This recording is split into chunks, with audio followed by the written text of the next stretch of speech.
사도행전 25장 13절에서 27절입니다. 키워드는 베스도의 도움 요청, 잠시 주어진 권력, 신자의 길입니다.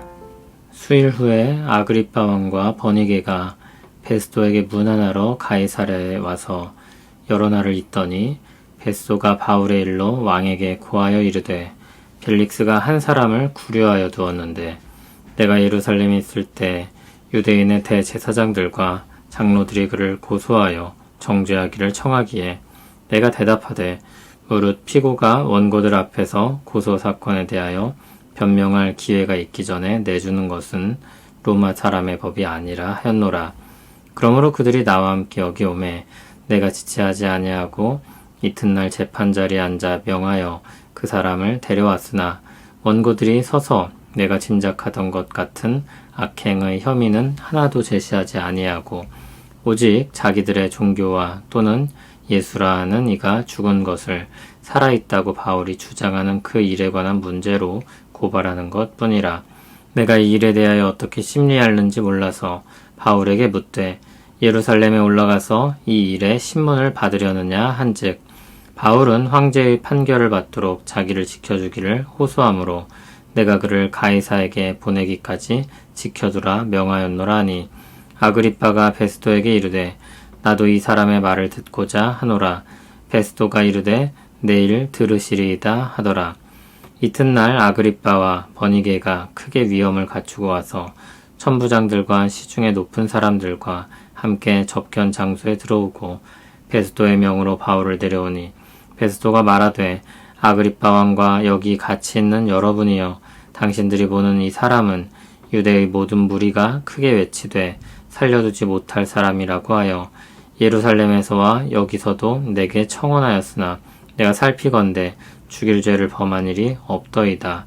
그러나 그가 황제에게 상소한 고로 보내기로 결정하였나이다. 그에 대하여 황제께 확실한 사실을 알을 것이 없으므로 신문한 후 상소할 자료가 있을까 하여 당신들 앞 특히 아그리빠 왕 당신 앞에 그를 내세웠나이다.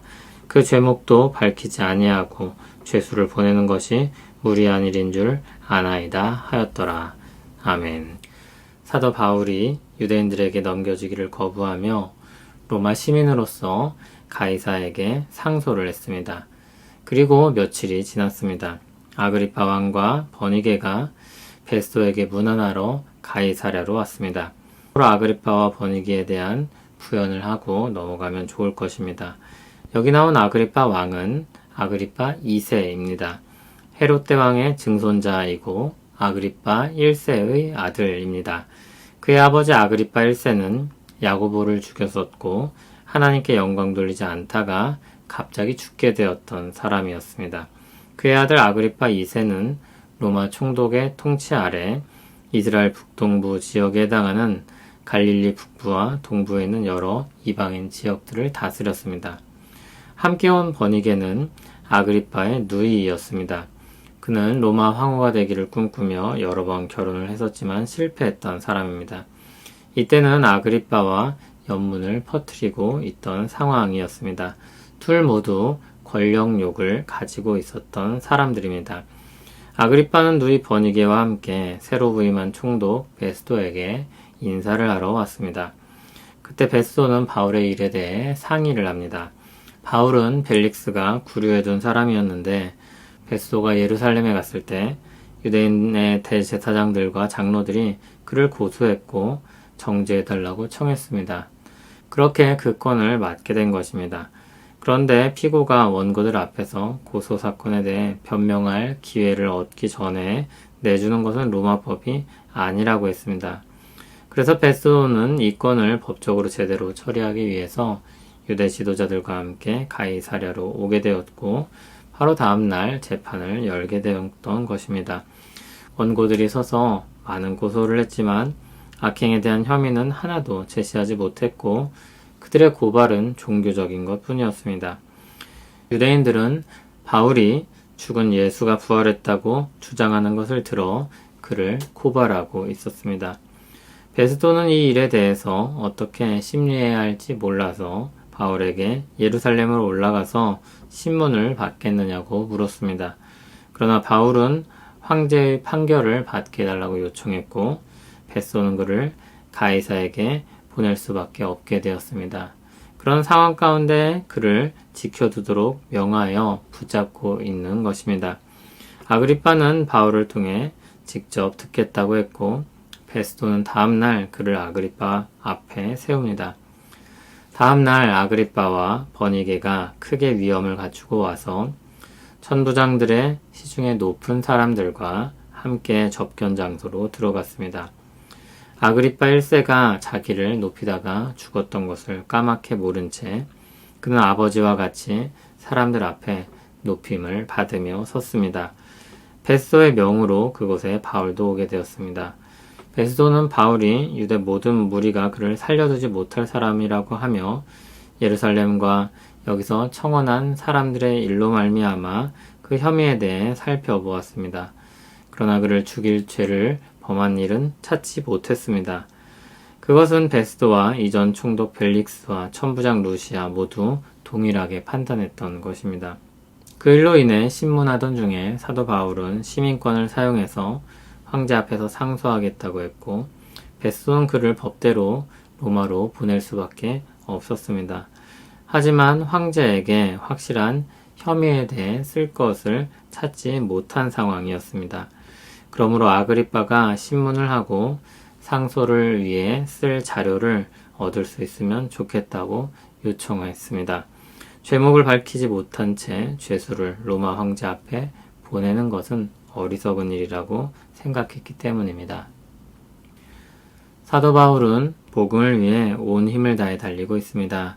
그는 복음을 위해 충성스럽게 살았지만 목숨의 위협을 받고 억울하게 구류되고 여러 차례 신문을 받게 됩니다. 세상의 권력을 가진 사람들은 그의 무죄함을 알면서도 그를 풀어주지 않고 부당한 대우를 받는 자리에 내버려 둡니다. 그들은 자신들의 정치적인 목적에 따라서 그를 어떻게 이용할지 궁리만 하고 있습니다. 혹 자기에게 피해가 돌아갈까 머리를 굴리며 그 자리를 피해보려고도 합니다. 더 적극적으로는 그들이 추구하는 바 자신들이 높임을 받기 위해 어떻게 할까 생각에 사로잡혀 있습니다. 아그리빠 2세와 버니게는 그러한 권력욕을 잘 보여주는 상징적인 사람들입니다. 그들 가운데로 사도 바울은 자기 십자가를 가지고 갑니다. 진정한 권력을 가진 하나님을 믿고 바라며 갑니다.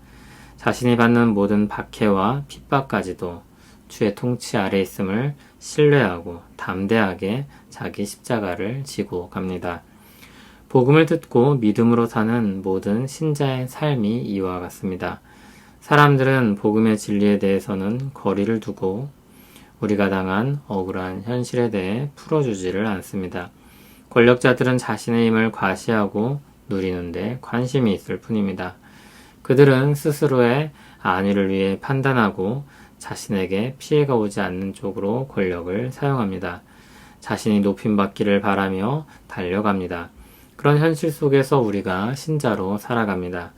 우리는 그런 현실을 바꾸겠다며 입을 모아 힘을 합쳐 소동을 벌이지 않습니다. 크게 억울하다고 생각할 것도 없습니다.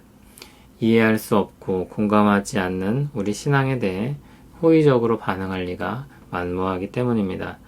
그들이 가진 힘에 대해 부러워할 것도 없습니다. 그들이 가진 가치는 안개와 같이 잠시뿐임을 알기 때문입니다. 우리는 우리에게 주어진 복음을 어떻게 전하고 드러낼 수 있을까 그 생각을 하며 또 그 길을 갈 뿐입니다. 신자의 길은 좀 외롭습니다. 주님이 가신 길이 그랬고 사도가 갔던 길이 그랬습니다. 우리가 복음을 가지고 가는 길도 다소 외롭습니다. 우리에게 교회가 있기는 하지만 때때로 홀로 가는 구간들이 펼쳐집니다. 홀로 비바람을 맞아야 하는 시기가 있습니다. 외롭게 느껴지고 도저히 짐을 질 수 없을 것처럼 느껴질 때가 있습니다. 그때 주님이 우리와 함께 하심을 잊지 않게 하십니다. 화려하고 힘있게 선 권력자들의 허상을 깨닫게 하시고 참된 권력자이신 주님을 바라보고 살게 하십니다. 우리와 함께 하시는 주로 말미암아 외롭게 느껴지는 시기들을 다 통과하게 하십니다. 그날들을 통과하고 나면 우리는 더욱 견고해질 것입니다. 그 모든 시간들을 통해 우리는 주님을 향한 영광의 찬송이 될 것입니다. 우리는 주님의 뒤를 따라 우리 십자가를 지고 갑니다. 주께서 우리에게 나타내신 온유함을 배우고 묵묵히 우리에게 주신 길을 따라갑니다. 우리를 높이고 우리를 위해 살지 않고 주께서 우리를 사랑하셨으니 그 사랑으로 주를 위해 살고 주께서 이웃을 사랑하라 하셨으니 할 수 있는 한 모든 사람과 화목하고 주의 사랑을 나타내며 살기 위해 힘씁니다.